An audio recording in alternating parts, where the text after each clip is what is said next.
Hello everyone, welcome back to my channel. Please subscribe my channel. The gravel crunched a familiar, expensive rhythm under the tires of Alexander's car as he pulled up the long, winding drive. The house emerged from the canopy of ancient oaks not all at once, but in stages. A glimpse of slate roof, the glow of a mullioned window, the grand, pillared facade. It wasn't a showpiece to him. It was a living, breathing thing, the sum of a lifetime of decisions, a refuge. Inside, the silence was deep and resonant. He walked through the rooms, his footsteps muffled by a Persian rug older than his country. Each object held a story. The first edition he'd hunted for a decade, the small, unremarkable-looking clay pot that was a relic of a forgotten dynasty, the photograph of his late father on the day he'd sold his first business. This was the real tapestry of his life, woven in quiet moments of pursuit and understanding. Later that evening, his publicist, a relentlessly cheerful woman named Brenda, sent him a link with a string of emojis, a house, a fire, a trophy. "The piece is live," her message read. "Fantastic exposure." With a sense of detached curiosity, he clicked the link. It was a glossy, digital magazine feature titled, "Inside the Phenomenal World of a Titan."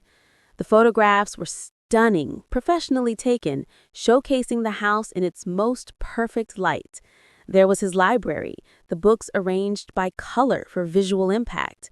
There was the sunken garden, a burst of manicured color. And there, given a full-page spread, was the putting green, a flawless emerald ribbon laid into a clearing at the edge of the woods. The commentary was breathless. It spoke of unimaginable luxury, of a multi-millionaire's playground. It described the putting green not as a place of quiet practice, but as a symbol of extravagant leisure. The comments below were a predictable mix of awe and venom. "Who needs their own putting green? So tone-deaf."